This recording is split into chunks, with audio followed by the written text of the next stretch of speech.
So a few years ago, I was at South by Southwest in Austin, Texas in the United States, the Interactive Film and Music Festival. And 3M was there, and they were giving out these massive Post-it notes. These ones are bigger than the size of a human head. And I had never seen these before, so I was really excited. So I took a lot of them, like a lot. And I'm with a friend, and we're carrying them, trying to figure out what we're going to do with them.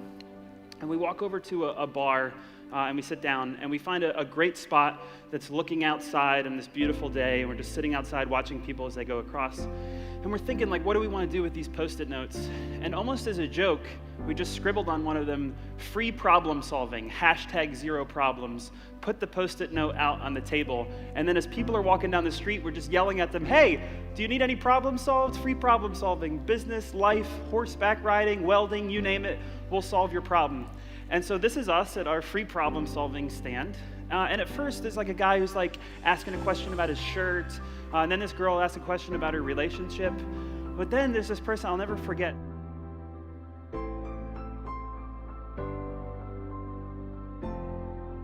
This woman from Goodwill. So Goodwill is a secondhand clothing franchise in the US. She's like, how can we grow our brand? And I'm like, how can you not grow your brand? You have like 300 stores. At one store, triple your prices. At one store, offer gift wrapping. At one store, offer recycling services. At one store, offer co-working space. And she's furiously scribbling down all these notes. She's like, can you come do like a workshop with us to help us get more ideas? I'm like, I just gave you 10 ideas. Go do those, and then maybe we can do a workshop. And I remember thinking how crazy it was that people seem to be much more interested in collecting ideas than actually doing anything with them.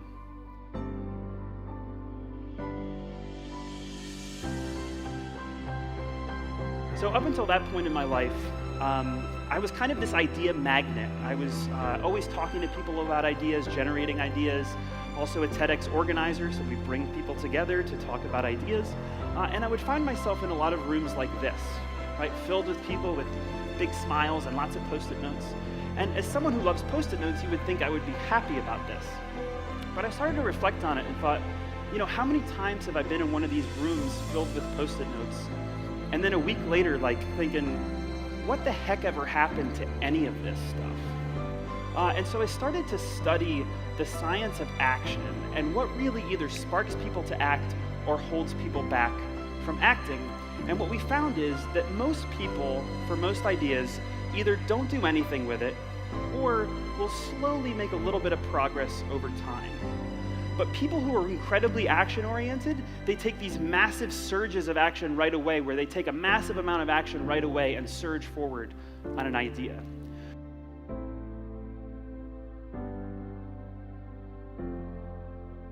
So I wanted to study this a little bit more and started looking at all kinds of stories. I mean, if you look at my browser history, you'll find a lot of weird stuff there. Everything from a guy who got a job from a Snapchat filter, to someone who made this Spanish Bible app, to someone who made a restaurant in China out of an old 737 jet, all kinds of stuff. But I want to share with you 3 of the primary lessons that we learned in doing this research. So 1, action is a muscle. So much like some people exercise their biceps, right? Not me, but some people. You can exercise these action muscles. So think of it like playing a musical instrument. Who here plays a musical instrument? So the first time, if you were to sit down and try piano for the first time, right? It takes a lot of energy and a lot of focus to think about what notes you're playing and make sure you're playing the right notes. But the more you practice it and the more you get used to it, it becomes this muscle memory, right? Where you don't have to think about it. It's the same thing with action. I'll give you an example of a guy who has huge action muscles, like huge, believe me.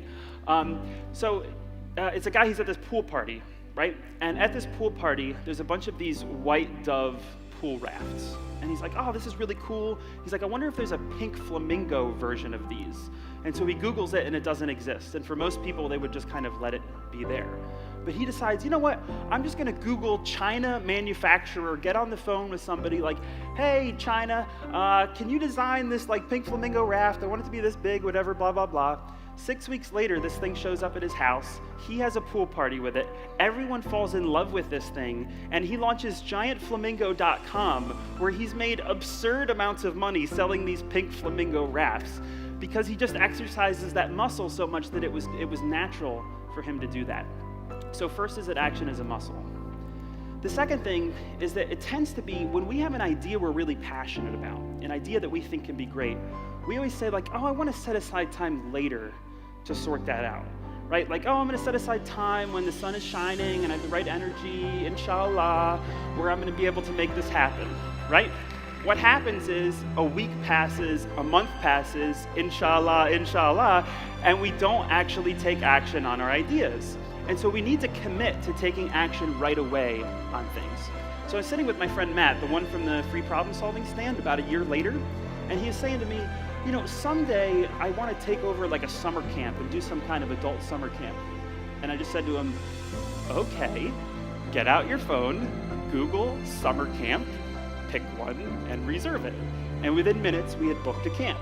And it sounds simple because it is, but we do this to ourselves all the time, right? Where we make it some bigger thing than it is and we wait versus just taking action right away. So we ended up having this cool camp.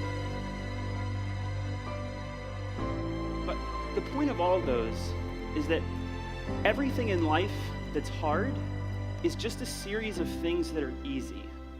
You just have to take that first step, right? And your idea could be the next Nobel Prize, or it could be the next pool toy. But the point is taking that responsibility for yourself and committing to yourself to say, I'm going to take action and I'm going to make it happen.